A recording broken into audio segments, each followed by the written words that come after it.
For decades, there was a predictable rule in financial markets. When real yields go up, the price of gold goes down. But in 2026, that rule broke. In this explainer, we're going to provide a data-driven analysis of that structural shift, what caused it, and what it means for your portfolio strategy. Here's how we'll break it down. First, we'll quickly cover the old rules so we understand why it was so important. Then, we'll look at the 2026 anomaly and deconstruct the key drivers behind the shift. And finally, we'll wrap up with a systematic action plan to navigate this new market paradigm. All right, first things first, let's understand the long-standing relationship between gold and real yields. This correlation has really been a foundational piece of asset allocation models for decades.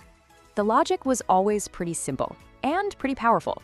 You see, real yields, that's the interest rate you get on a bond after you subtract inflation, represent the true return on your investment.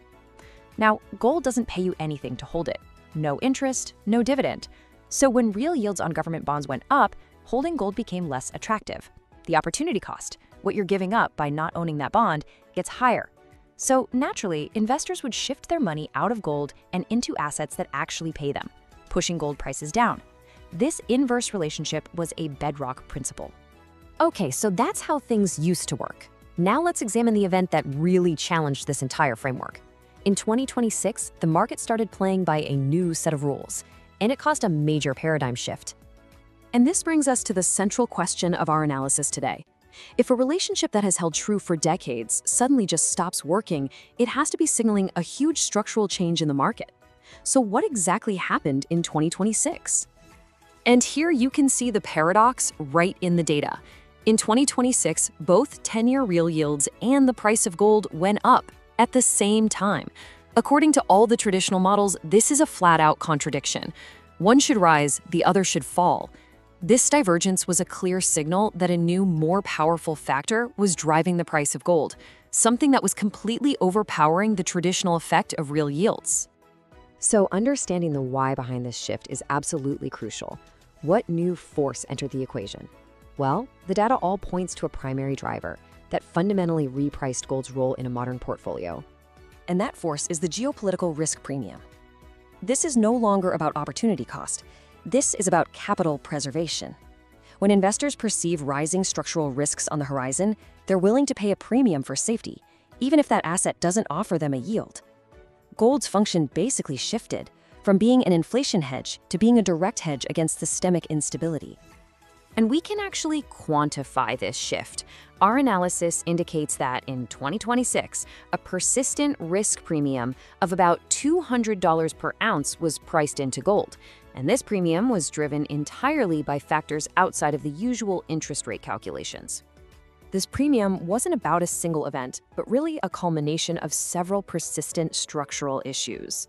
We're talking about unsustainable levels of government debt, fragile global supply chains, a notable increase in gold buying by central banks, and just a general rise in geopolitical conflict around the world. And here's the critical piece of the puzzle. The bond market itself confirmed this shift. The behavior of the 10-year Treasury, the world's benchmark risk-free asset, started to reflect these new structural uncertainties. Markets were no longer just seeking yield, they were actively pricing in long-term risk. And that fundamentally changed the value proposition of gold. So let's see how this analysis translates into an actionable plan. Because understanding this new paradigm is one thing, adapting your portfolio is another, and that requires a systematic and disciplined approach.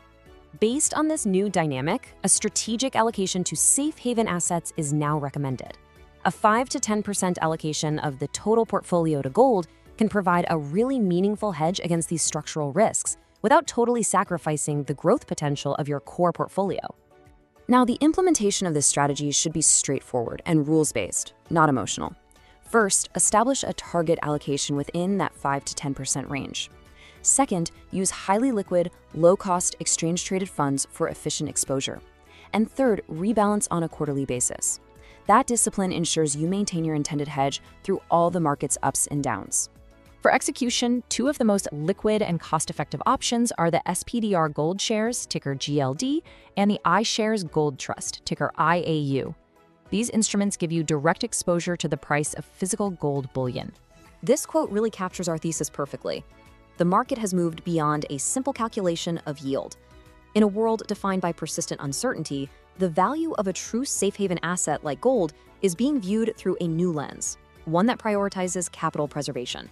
And this leaves us with a critical, forward-looking question. The factors that drove this shift, sovereign debt, supply chain issues, geopolitical tensions, they show no signs of going away. So if these risks are indeed the new normal, then the market behavior of 2026 may not have been an anomaly, but rather the beginning of a new permanent rule in finance.